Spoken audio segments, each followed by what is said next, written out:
Hello everybody and welcome to another RCT2 review stream. Actually not an RCT2 review stream, I think I have that on the brain. This is an RCT2 hacking tutorial. This is number 11 or 10 or something like that. But today we are going to be looking at a multiple station single queue hack. So this is something that a lot of people look for, and I've gotten a lot of requests to do this one. And we will walk through what the ins and outs are for this. So here you can see my finished product here. If you can read the little sign there, or if you are somewhat familiar with coasters, you can probably guess what this layout is. This is a mirror image of Gemini at Cedar Point, or at least something approximately similar to it. If you're not familiar with it, it's an aerodynamics mine train with steel track and wood supports. Two separate coasters side by side, and obviously you board up or you queue up for them with a single queue. And then as you can see right here, this is loading both the red train and the blue train. You'll see that. And now they will sit here until our synchronization timer, which is over here, runs out. The only reason we're doing that is because they come off the lift slightly different times, and I don't want them to stop on the lift, so I'm going to wait until these two get all the way back to the block breaks. So that's another little special feature here, is this ride also still runs proper block sections, despite the fact that it's doing this kind of thing. So the first trick to know with this is that it is a single ride. So this side and this side are one and the same, even though they are two completely separate circuits. So here we go. This one starts up, and then the other two will pull in. So like I said, this is one circuit acting as two separate tracks. That is the key for this kind of a hack. Unfortunately, it is not something where you can use two separate rides or two separate flat rides. I know I've tried several times to turn this into a single queue for two drop towers, things like that. Unfortunately, it doesn't translate there. So this is a queue for multiple stations within an existing ride. And I will say it is finicky. So this has the potential to not work and frustrate you for hours. So you are warned. It is a little bit of a weird one here. So let's get into it. I have recreated my layout over here. I just did this layout because I wanted to do something like this. I felt like it was appropriate for the park this size. This is a useful tool for something if you're doing like dueling dragons or any of those type racing coasters. You can also do this for a mobius coaster. Mobius being where if you leave on this station, you come back in the other station, and then vice versa. That works too if you download Feria de Flamingo, one of my parks that I had reviewed earlier, probably a couple of months ago on the channel. You can see the wooden coaster there is a mobius coaster served with a single queue using 4 trains. So like I said, we already went through and built this coaster. We have station 1 here and station 2 here. So like I said, this is one ride. So 1 and 1, same ride. Now, just to note here, essentially I just built it, did an S-bend over, and then built the other side, and then deleted the connection points just so that I could build these. And then I colored one with alternate color scheme just so you can see what the difference is. I mean, there's really no reason to do either one. All right, so let's get started. So the first thing we have to do, since we have, station 1 and station 2, if you set this to test right now, it's going to stick all of them on the one side, and there's not enough block breaks for that. We want 4 trains on here because we want to run 2 on one side and 2 on the other side. So we have our station block, we have our block break here, and then we also have our lift, which acts as another block. But we want 4 trains, so we want more than that. So what we're going to start by doing is turning this whole thing into a big mobius coaster. So we're going to start actually by, let me put those back real quick, and let's paint this just to keep it consistent. All right, so we're going to start by taking this track and putting it down, and this track and putting it down. Okay, and now we'll come on this side, we'll right click, and we are going to build an S-bend. We're going to start on this side, right click, and we're going to build an S-bend. All right, so there we have it. Now we actually have a continuous mobius coaster, one giant coaster for the whole thing. So red and blue, the same. And we have 4 trains called boats here because I'm using the water coaster just because I like this looks the most appropriate for the Arrow, essentially mine train coaster that I'm building.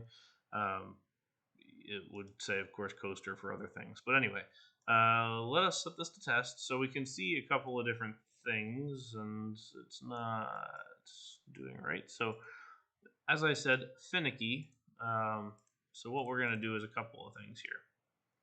So we're going to go ahead and delete this, and we're going to put this back and put this back.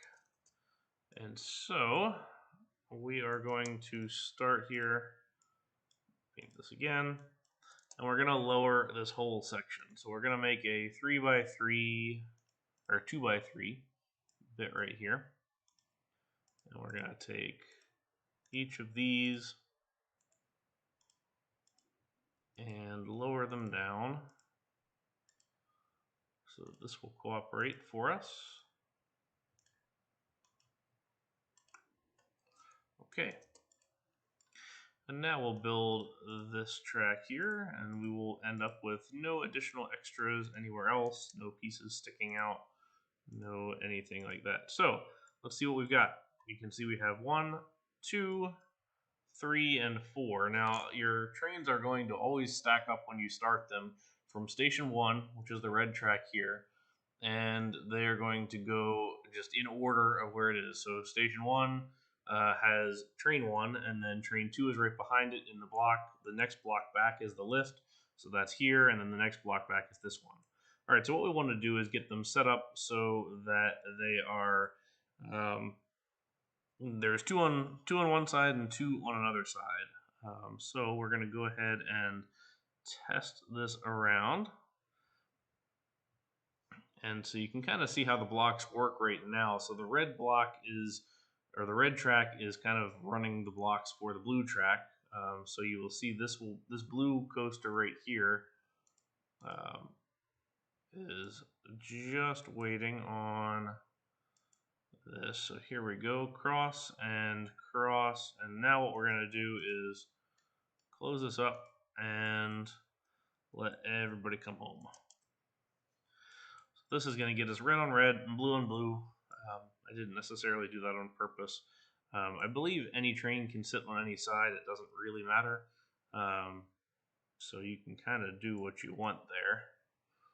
But what we're going to do now is, now that this is closed, is we're going to open it and start the testing, get these both moving out of the station, and then we are going to pause the game, and then we're going to come through here and lower this down, and then also raise up the straight pieces here, so that will create 2 independent circuits. And then at the same time, we're going to come in and use Tile Inspector to basically fully remove Station 2 here, and we're going to copy Station 1 right over. So one of the downsides of this is that not only does this ride use a single station or a single entrance hut for single queue line for 2 stations, it will also use a single exit platform. So if you look at our one over here, you can see everybody's going to use this side. I built a dummy one over here. Nobody uses that one. There are ways to get around this if you have an entrance or an entry station and an exit station. So like, let's say if where these trains were sitting, we had another station back here. You could use an exit station on those, or an exit hut on either of those, and then an entrance hut on the front here. And then you would have these 2 acting together, and then these 2 acting independently. Because really what we're doing is looking at the station number. So this is station 1 right here, and this is station 2. What we're going to do is basically get rid of station 2 and copy station 1 over, so they're both going to be considered station 1 according to the game. If you built the 2 stations behind, you'd have 1, 2 would be missing, 3 and 4, and 3 and 4 would act independently of each other with the proper exit. So if you really want to do something like that, that's how you do it. Okay, so now we're going to go ahead and test this and pause it now that they are out of that bare area. And so now we're going to take this and we're going to lower these down. So lower them down. You can keep them around in case you need to get at them a little bit later. So now we will bring these bits up.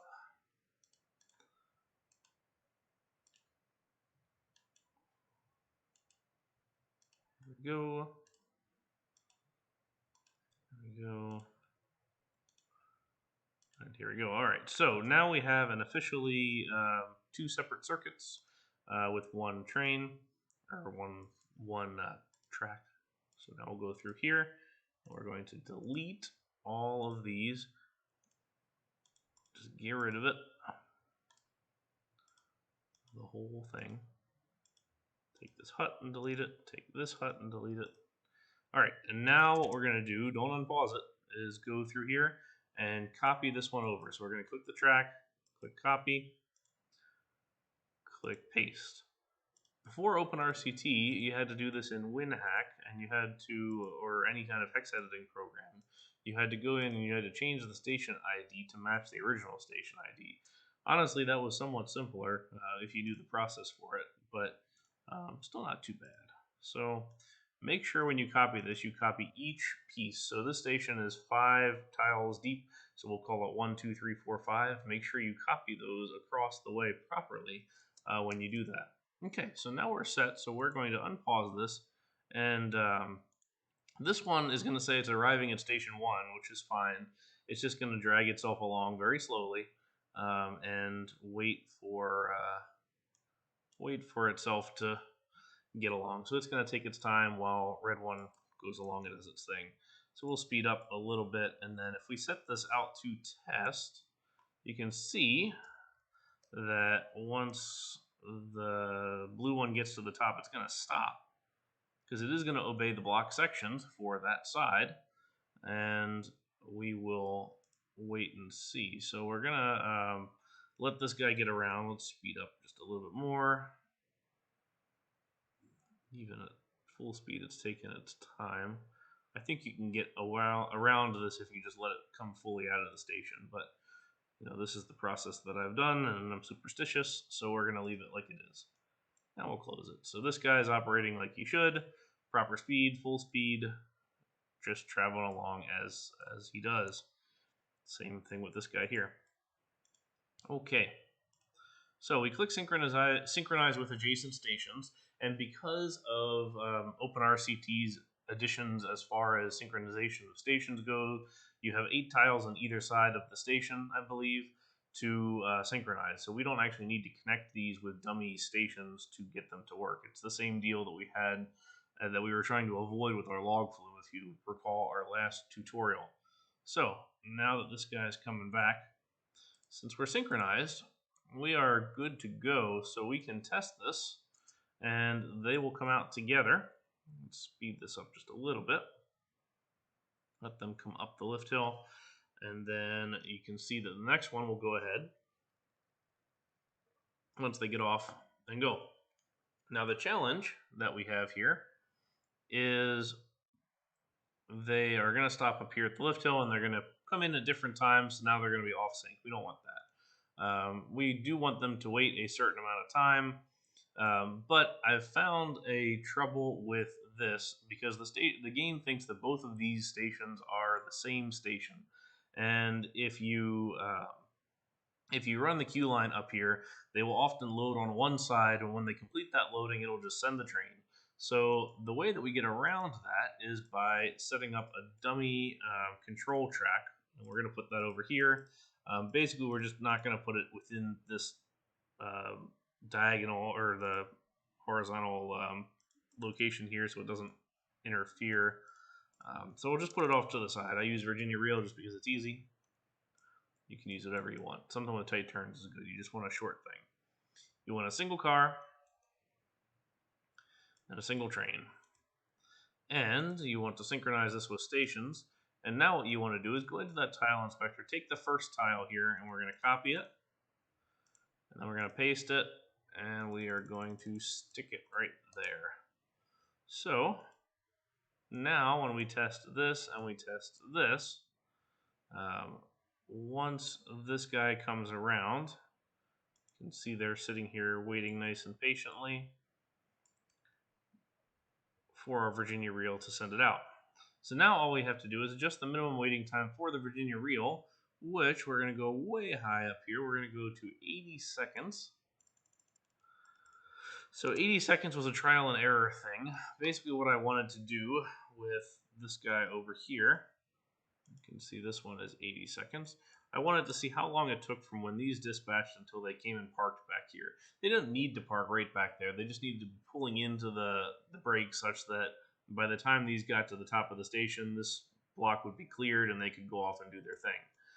So I went ahead and just set it up to 80. And it turns out that actually worked pretty well as a control. So you can see these guys are cruising their way around. Let's go double speed here.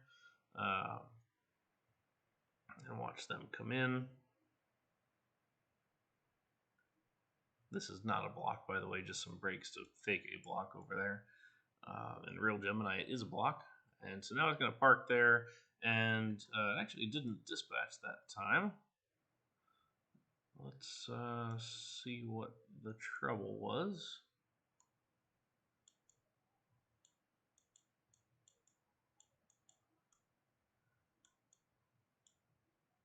So there is on occasion some trouble where they don't want to go when the ride goes. But you saw it the first time, so that worked properly. But they don't want to go this time, so they're still waiting to depart the station. You can see when you unclick there, now they're all right. So this is the method. Sometimes it doesn't quite work and you have to reset it a couple of times. But you can see this is station 1. This is also station 1. They're going to be the same. And then once you run the queue through there, it's going to do the same thing. And basically run two stations with a single queue. And then you will also do the same with your exit path. So there it goes. Had me a little bit worried there for a minute.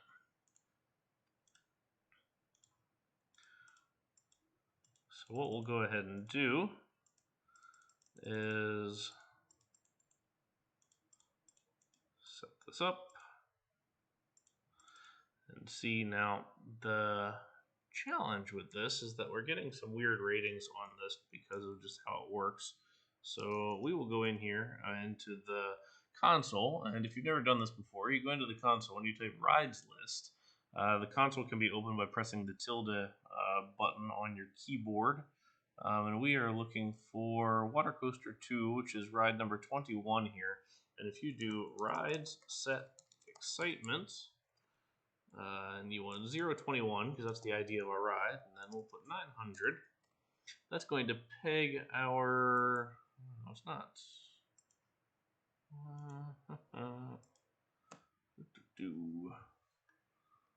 Let's see, 21. Well, I sure did. Ride set excitement 021 900.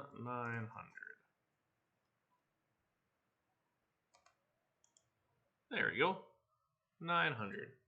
So you can see now it has the proper stats, and now people are going to be a lot more willing to ride it. And let's go get some people just so we can see how this all works. So there's a lot of nuance to this, and you can use it for a lot of different things, and sometimes it's more trouble than it's worth. So I did want to just at least show this and how it works, just so you can be familiar with it.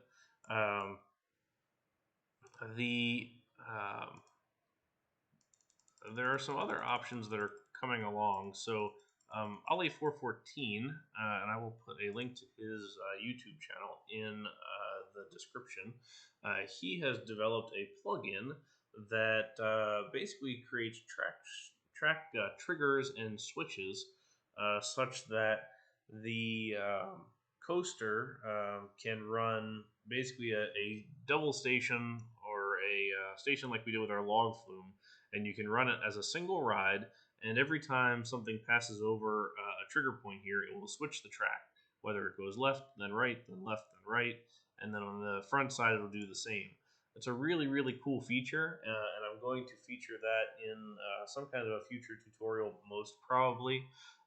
The challenge right now is that it does not export with the game. That will come whenever the game gets the new save format and everything. So there are some future things to be used there, but I wanted to at least show off that, or at least tell you that that exists. And it's a really cool thing to play around with. I think it opens up a lot of um, interesting potential options for future rides. I can think of a few that I have in mind. But it's a good job by Ollie to put that one together, and I think it's going to really help continue to revolutionize the game, as are a lot of these OpenRCT2 plugins and just features that are being added. Anyway, so as you can see, our station hut, which is over here, you can see that these guys are riding in the blue train, which is on this side. Typically, you'll see the guests load up a full train on one side before they load up the other one, although it's not fully randomized there. What I did do on this guy, just to try and ensure a little more, um, uh, at least close racing, is I had specified for a while that these trains were to wait on a 3/4 load at least for each side, which helps a little bit, but it doesn't really matter in the end. You can see here the full red train is killing our blue train here, and it's generally pretty close. I think this ride layout was set up such that it really just depended on how the weighting of the train was done with who won, whether it was blue or red. Um, but anyway, that's the process for this. It's a pretty easy process, actually. Not necessarily as hard as you might think. It's just finicky, and I like, for example, as I was setting up this tutorial to stream tonight, I spent probably 2 hours just troubleshooting problems, and what I did here was reproduce exactly what I did, one for one, such as pausing the game when the train was halfway out of the station and things like that. There are definitely right ways to do things and also wrong ways to do it. But I'm not quite sure what all of those are. So if it doesn't work the first time, just keep trying again, and feel free to leave me a note in the comments if you're trying it and you have trouble. I'm always happy to take a look at the parks and try and figure out what's up and see if we can't get it working, because I think this is a useful hack, especially for these kind of rides, for mobius coasters and things like that. And I'm sure that it can be useful for other things too. They don't have to be side by side even. I mean, you could build the red one here and the blue one way over here, and it would still operate the same way. The peeps would just end up sort of teleporting over to it. So there's some variety to be had there. But I hope this was interesting for you and also useful for your park. It's a pretty cool hack, and I think it kind of elevates the quality of the ride a little bit, and what you've got. So, taking a look at our park here, we're growing pretty fast. We've got our collection of rides over here and our collection of these two big rides over here, our two big track rides. When we get back to the next tutorial, we're going to look at another flat ride and then another flat ride after that. So I actually already have pre-built like probably 6 or 7 new rides. So there's a lot more content to come. If there is a ride hack that you would like to see that you've seen somewhere but don't know how to do it, or you just want to see my take on it, feel free to reach out to me and leave a note in the comments perhaps, and let me know what you'd like to see. If you have any questions, comments, etc., also let me know, and I will take a look. So until next time, thank you very much for watching, and I will see you in the next one. Bye, guys.